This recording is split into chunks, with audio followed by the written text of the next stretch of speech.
Hello, everybody. Happy 4th of July. I wonder if people are listening to me in their ear holes while they're watching the fireworks. Where I am in Utah, it's still plenty of sunlight left. I don't know if even on the East Coast the sun has set yet. It's 9 o'clock on the East Coast, 6 p.m. Pacific. How is everybody doing? I've got my American colors on. We're celebrating the 4th year for about a half an hour. And then after this, I'll probably go watch the fireworks myself. But today, we're going to talk about Pete Carroll and the type of success he needs to have this season comparative to the type of success that he's had his other first times coaching, because he's actually had a lot of go arounds starting franchises from the ground up. And it's a unique situation because we've kind of been able to gather some information from the other times that he's taken over the Patriots or USC or the Seattle Seahawks. So we're going to look through all the different areas in his career and his first seasons and break down what we can take away from those situations to be able to kind of predict how we might be able to perform in our first season with Coach Carroll. And obviously, we have to say this right up top. You would think that this is going to be the best version of his first time coaching a new team because it's the last time he's done it, right? Or the most recent time he's done it. When he did it in, what was the year? Was it in the mid 90s with the Patriots? He was a lot younger than he is now, a lot less experienced. And he said every single time he's taken over a new job or a new program, he's been able to learn from that to get to where he is now. So you have to think that right now is the best opportunity for him to have the most success coming out the gate. And I'll ask you guys that are watching live on BR, and if you're watching live, make your presence known here in the chat. We're going to be putting some polls out very soon here. I'm going to ask you guys what a successful season for Pete Carroll looks like. Because I do think a lot of people expect him to just come in right away and make the playoffs. Boom, we're there. I don't think that's the case. I don't think it's going to be quite that easy. It has a lot to do with his staff that he's built, the players around him, how the young guys can develop, because this is not a perfect roster. No roster is. Even the Eagles probably have some holes that they'd like to fill, although they're a pretty good football team. They're dang near pretty close to perfect. And then after that, we're going to talk about Geno, and particularly an article I found on RaiderSteve.com that talks about his ability to play inside of a dome versus his ability to play in the elements, I guess you could call that. Obviously, he went to West Virginia, played outside in college. Jets was outside. Seattle was outside as well. But he's played enough in the league that we have some dome statistics on Geno Smith that probably are going to surprise you. I couldn't believe the difference between dome Geno and outside Geno. We're going to talk about all that. But like I said, if you're joining me live on Bleacher Report, let me know in the comments. I don't expect to have a ton of people here because it is right in the middle, smack dab of Independence Day. Shout out to all the veterans. Shout out to the founding fathers, I guess. Independence Day. And if you're watching after the fact on YouTube, make sure you're leaving comments about the poll questions because you can't vote live in the polls. What do I want to talk about first? Well, I mean, I teased it.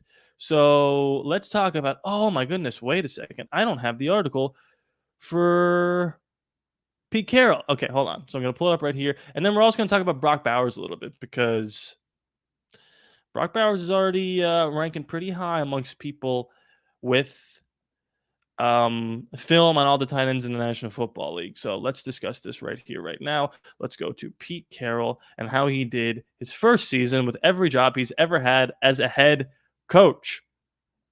This is going to be very interesting. This is the Las Vegas Review-Journal. This is Vinny Bonsignore. We love Vinny 6 hours ago. How did Pete Carroll's first season as head coach go in his other jobs?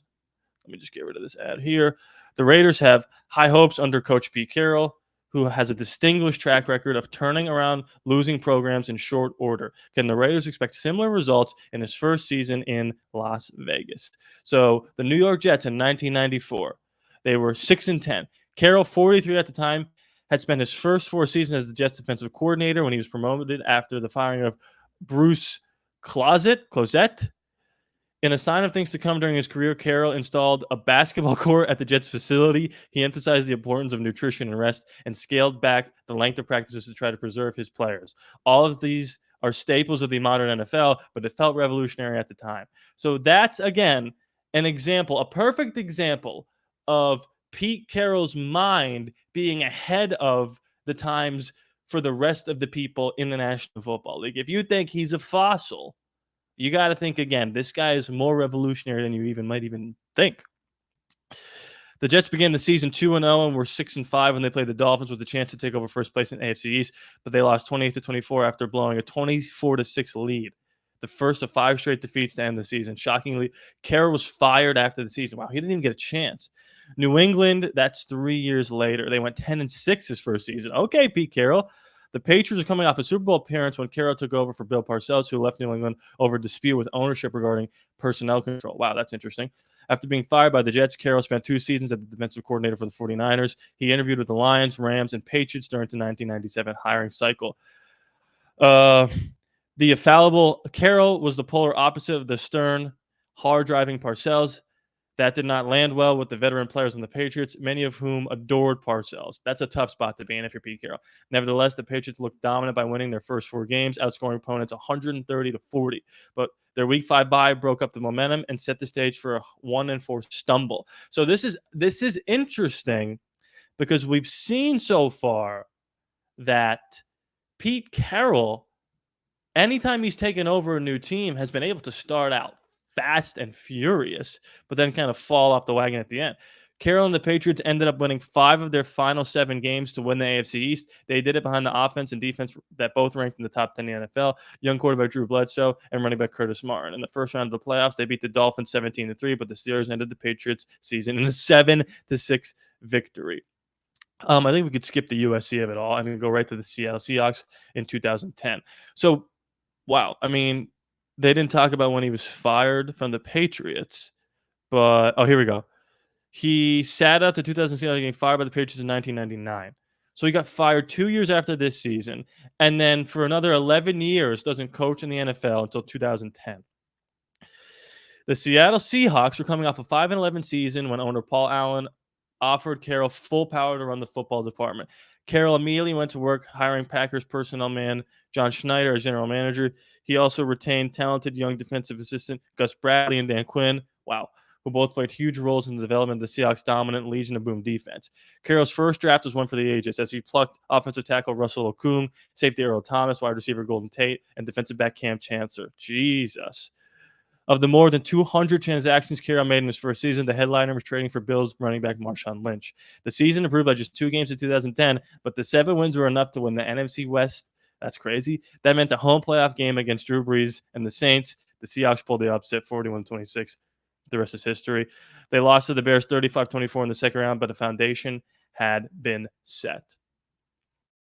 Pete Carroll has had a storied past in the National Football League.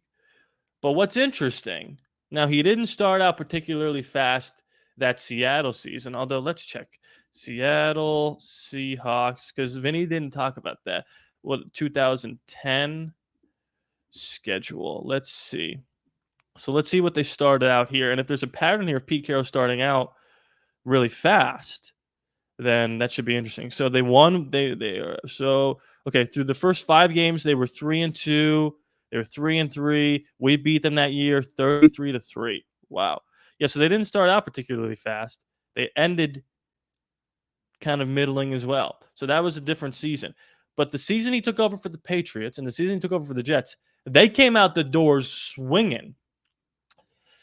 And I do think with the schedule that we have, let's see if I can, off the dome, tell you the first 5 games of the season. It is opening against the Patriots, then it's the Chargers, then it is the Commanders, then back home against the Colts, and then away against the Titans. Did I get that right? I believe I did. Raiders 2025 schedule. It is Patriots, Chargers, Commanders. Bears, Colts. Okay. So home for the Bears, and then at the Colts, and then home for the Titans. I think there's a case to be made. I mean, we're playing the Patriots, who were picking really high. We're playing the Bears, who are picking really high. We're playing the Colts and the Titans, who were also not very good last season, right? There's a realistic argument to be made that we're in position to start fast like those Carroll teams did. Now, they kind of fell off toward the end.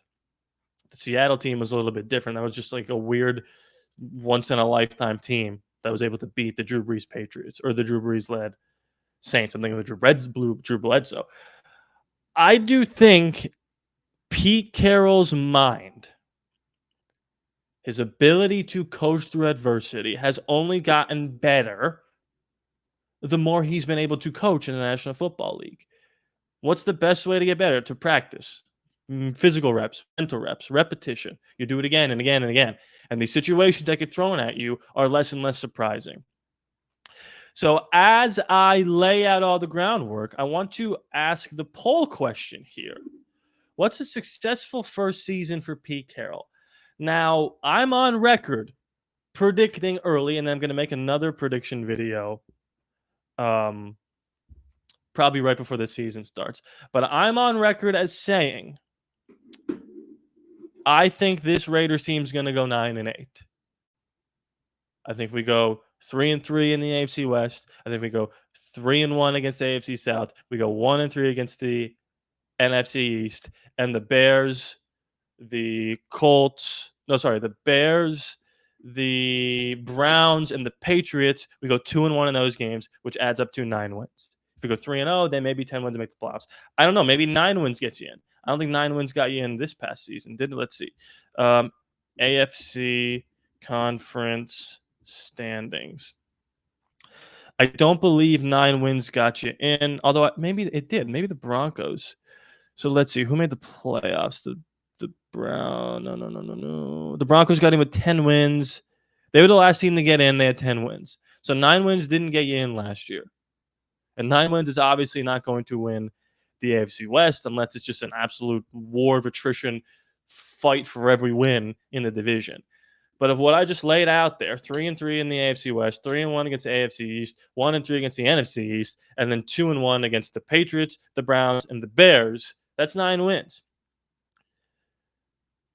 Will we start out fast? I do think we will start out pretty fast.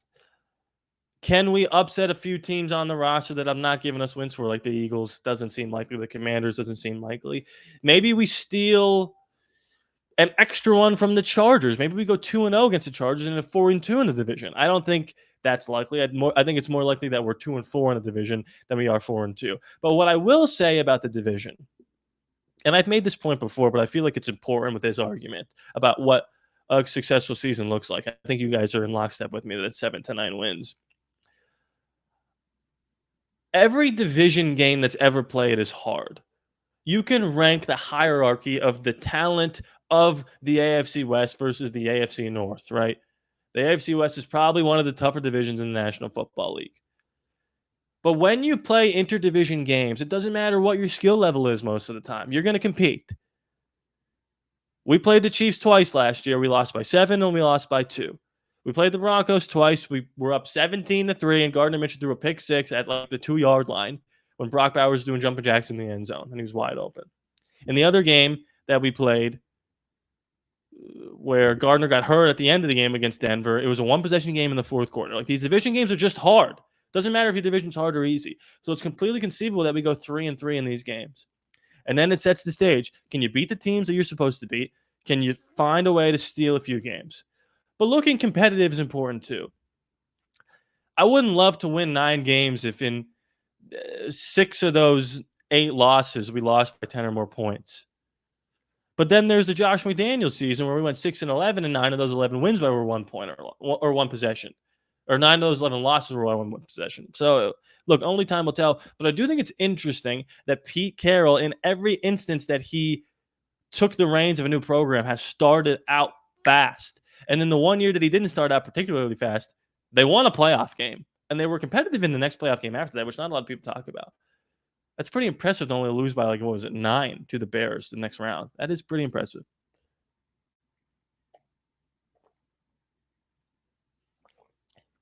But let's talk about this weird Geno stat, and then we'll finish it up with Brock Bowers. So let's pull this up here. All right. This is on RaidersBeat.com. It says Raiders should benefit in 2025 from mind-boggling Geno Smith statistic, and this was really interesting to read. And it's about the dome. I teased the dome. It's about the dome. The Raiders have found their franchise quarterback in Geno Smith, and the question now is, can he live up to the hype around him in recent months? At least one former Kansas City Chief doesn't think so. We don't talk about that. But a few compelling arguments have been made about, or that Smith could end up being a Rich Gannon-like fit for the Raiders. On my YouTube channel, I made a video comparing Rich Gannon to Geno Smith. Warren Sharp of Sharp Football Analysis, made an appearance this week on the Raiders' flagship radio station and pointed to Smith's accuracy as one of the most underrated aspects of the veteran quarterback's game. Additionally, Sharp said it's going to be a huge deal that Geno Smith will be playing more games in a dome. It's night and day. Geno Smith is the most impacted quarterback by weather conditions, Sharp said on Raider Nation's radio, The Morning Tailgate. When he plays in a dome, 6.7 touchdowns for every interception. When he plays outdoors, it's 1.6 touchdowns for every interception. When he plays in domes, he's averaging 8.2 yards per attempt. When he plays outdoors, it's 7.2 yards per attempt. His sack to interception rate drops in half. He averages a much higher success rate and a much higher EPA per attempt. The one thing, though, is Seattle, obviously playing in the Pacific Northwest, they haven't played a ton of dome games. Sharp said the sample size isn't a lot with Smith in dome games, but it's enough to feel confident that he's going to thrive in his first year reunited with Pete Carroll. In the last 3 years, he's been the starter. It's a decent enough sample size to start looking at per pass attempt, but he still only started 10 games in domes in the last 3 years and 39 outdoors, Sharp continued. Do you know this year alone, he's going to play 12 games indoors? So he had played 10 games indoors over the first 3 years, and his numbers are dramatically better every single time. And keep in mind, all those are road games where a quarterback shouldn't necessarily be flourishing in a hostile environment, but he is. When he's playing in these dome games, 20 touchdowns, only 3 interceptions. That's what he's doing in dome games. Now he gets to play 12 such games in 2025. Might have to bump up those win-loss predictions. That's pretty interesting. Outside of the 9 games at Allegiant Stadium, the Raiders traveled to dome games in Houston, Indianapolis, and Los Angeles. The Raiders went into the offseason with an unsettled quarterback situation after coming up short in their efforts to trade for Matthew Stafford. It was only a matter of days before the team was able to work out a deal with the Seattle Seahawks for Geno Smith. On the outside, many view Geno Smith as a short-term answer at quarterback, but based on the way free agency and the draft played out, the decision makers in Las Vegas don't think of him as a stopgap quarterback.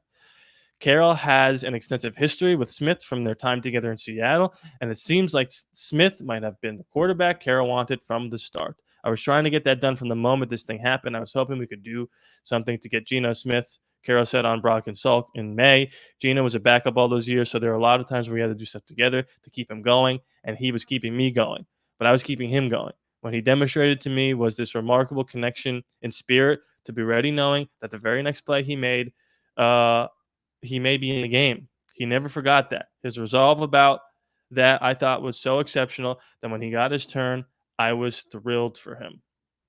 So Geno in a dome. Now I know what you're thinking.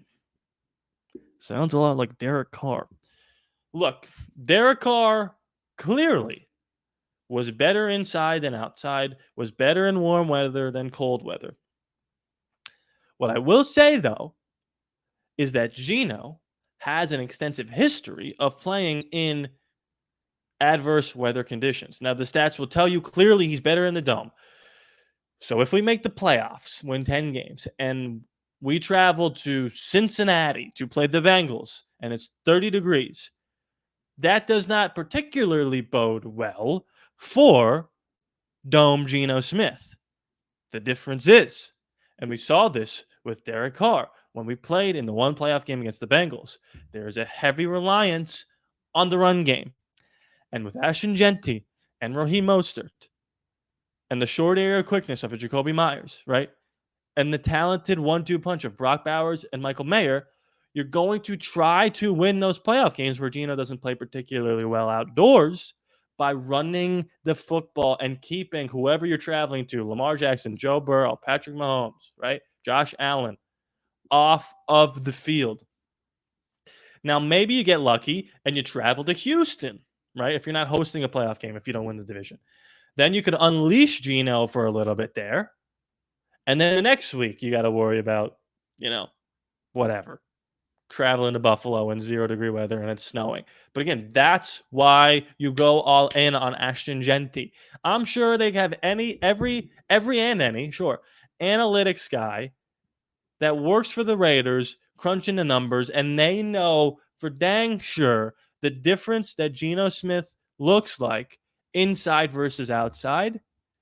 And we've already dealt with that with Derek Carr. But like I said, Derek Carr never played consistently in bad weather. Geno Smith did. So it's not going to be a shock to him. That doesn't change the statistics of how good or bad he plays outdoors. But if you can hand the ball off to Ashton Genty, then things should be okay. But here's my question to you. Will Geno Smith be a top 10 quarterback in 2025? Now, I'm inclined to say no. I'm assuming that's what the poll's going to show here. But there you go. But let me break it down for you. Okay? Let's just go through the easy ones to say that are better than Geno. Mahomes, Allen, Lamar, Burrow. Those four, obviously, easily. Then the next tier is your Bakers, your Goffs, your CJ Strouds, your Justin Herberts, your Jaden Daniels, if you believe that the rookie can continue to do it, your Brock Purdy's. I feel like I'm forgetting your Jordan Loves, right?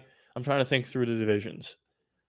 Yeah, I think for the most part, forgive me if I'm disrespecting your Aaron Rodgers. Forgive me if I'm disrespecting anybody, but that feels like the grouping there. I just think that in order to be looked at as a top 10 quarterback, you probably have to have a chance to win your division.